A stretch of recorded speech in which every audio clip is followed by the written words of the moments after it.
रोज एक नई कहानी देखने के लिए चैनल को सब्सक्राइब करें और बेल आइकन दबाना ना भूलें। सूरज नाम का एक गुजराती डिगरा पार्क में कानों में हेडफोन लगाए जॉगिंग कर रहा था। भागते भागते वो बहुत ही ज्यादा थक गया था और अपने लिए एक शांत जगह की तलाश कर रहा था। ऐसे ही एक बेंच जब उसे दिखाई देता है तो वो वहाँ जाकर बैठ जाता है। थोड़ी ही देर के बाद उस पार्क में 52 गज का लाल जोड़ा पहने अंजलि नाम की लड़की रोती हुई आ जाती है और सूरज के साथ में आकर बैठ जाती है। सूरज उसको देखता ही रह जाता है और मन ही मन कहता है, हूर थी या परी या जैसे गुलाब की पंखुड़ी, आंखों में थोड़ा सा गुस्सा, चेहरे पर कोहिनूर सी चमक। ऐसा लगता है जैसे प्यार का एक फूल मेरे दिल में खिल गया हो। कितनी प्यारी और मासूम सी लड़की है। क्या बात है, कोई छोरी नहीं देखी क्या कदे? एक मुक्के में ना दोनों आँख सेट कर दूंगी। सूरज जितनी प्यारी दी थी भगवान ने, जीभ उतनी ही काली। रे समझ नहीं आ रही क्या तने? या जूती देखी है 7 नंबर की है, या तेरी जो बागड़ बिल्ले जैसी शकल है ना उती मार मार कर लाल कर दूंगी। सूरज वहाँ से भाग जाता है और अंजलि का चेहरा अपने मन में याद करके उस पार्क के 2 चक्कर और लगा लेता है और थक हार कर फिर से अंजलि के पास आकर बैठ जाता है। तभी अंजलि गुस्से में उससे कहती है, इस पार्क के 2 चक्कर काट के तू फिर अड़े आ गया? केजी में आ रही है तेरे?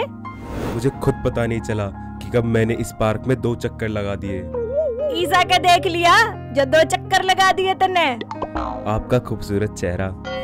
बावली बूझ है के तेरे घर में माँ बहन कोनी, उन्हें देख कर लगा लिया कर 2 चक्कर। आया बड़ा। ये सब छोड़ो, ये बताओ आप रो क्यों रहे हो? और वो भी ये 52 गज का दामन पहने। I mean, क्या है ये सब? यो दामन है पूरे 52 गज का, हमारे हरियाणा का कल्चर है। और मैं रो क्यों? क्योंकि मैं अपने गांव तक भाज के आ रही हूँ। क्यों?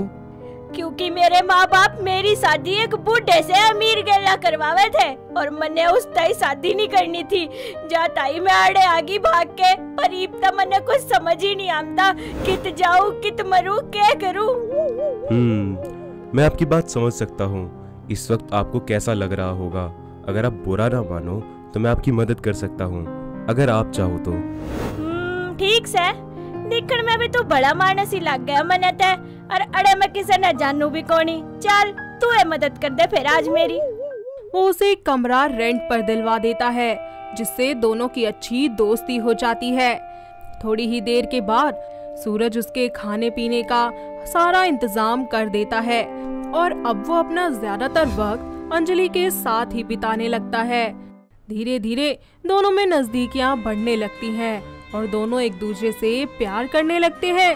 जिसके बाद वो दोनों एक दिन फाइनली एक दूसरे से अपने प्यार का इजहार कर देते हैं और किसी को भी बिना बताए कोर्ट मैरिज कर लेते हैं। साथ ही सूरज अंजलि को अपनी पत्नी बनाकर अपने घर ले जाता है, जहाँ पर सूरज की माँ दया बहन गुस्से से बोलती है, आशू छे सूरज दिगरा, तुम्हें इस बात की इजाजत किसने दी?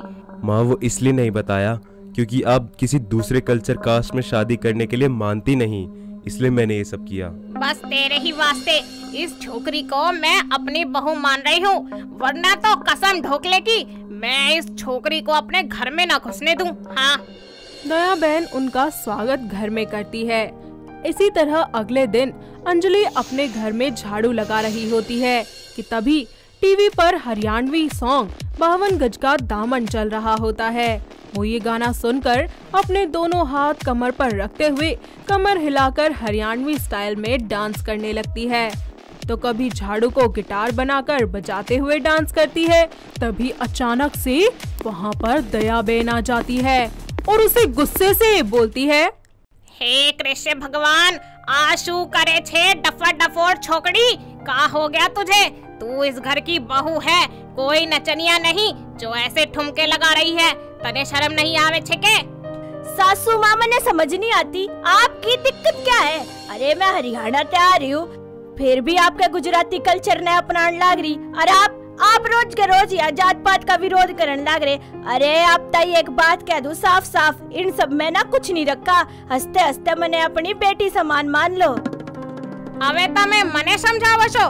बोलसो नहीं कि ए मेरा घर छे। आने बीजी बात, अपनी जुबान ज्यादा छुरी की तरह चलाओ नहीं। अरे सासू माँ, इस घर में रहने का ना मेरा परमानेंट हक है। अरे बहू मैं इस घर की, समझ गए आप। और रही बात मेरे बोलने की ना, तो मैं हूँ हरियाणा से। अरे सीधी बात भी बोलूंगी ना तो नू लगेगा जो गोली चलगी। आदत डालो आप अब इसकी। अरे तेरे से तो बात करना ही बेकार है, जरापन समझी सकिया नहीं, देहातन कहीं की। ऐसे ही कुछ दिनों के बाद अंजलि घर का काम ही कर रही होती है कि तभी दया बहन एक बार फिर से अंजलि पर चिल्लाते हुए बोलती है, ए छोकरी, हमारे घर में रहना है तो हमारे हिसाब से रहेगी तू। यहाँ हरियाणवी पहरावा नहीं, गुजराती पहरावा चाले छे। लो बस इतनी सी बात। अरे सासू माँ, पहनावे तक क्या हो गया? अगर आपकी खुशी इसी में है तो लो, मैं गुजराती घाघरा पहन लूंगी। अभी के अभी साड़ी पहन करा। आने बीजी बात, ये 52 गज का दामन कभी मत पहनियो। दोनों सास बहू की खट्टी मीठी नोक-झोंक इसी तरीके से होती रहती है। ऐसे ही एक दिन उन्हें पता चलता है कि उनकी सोसाइटी में एक गरबा कंपटीशन होने वाला है, जिसमें अंजलि और दया बहन दोनों ही हिस्सा लेती हैं। दोनों इसकी रात दिन खूब प्रैक्टिस करती हैं। ऐसे ही कंपटीशन वाले दिन सभी लोग गुजराती ड्रेसअप में गरबा खेलते हैं, लेकिन अंजलि हरियाणवी लुक में ही गरबा खेलती है। थोड़ी देर के बाद जजेस गरबा कंपटीशन का विनर नेम अनाउंस कर देते हैं और जजेस में से एक जज सामने स्टेज पर आते हैं और अंजलि के पास आते हुए उसे ट्रॉफी देते हैं। साथ ही गरबा कंपटीशन का विनर भी बताते हैं। तभी उनमें से एक जज बोलती है, अंजलि राणा जी, आप एक हरियाणवी कल्चर की होके भी गरबे को आपने इतने अच्छे से खेला, और वो भी अपना कल्चर समझकर, तो आप क्या कहना चाहेंगे इसके बारे में?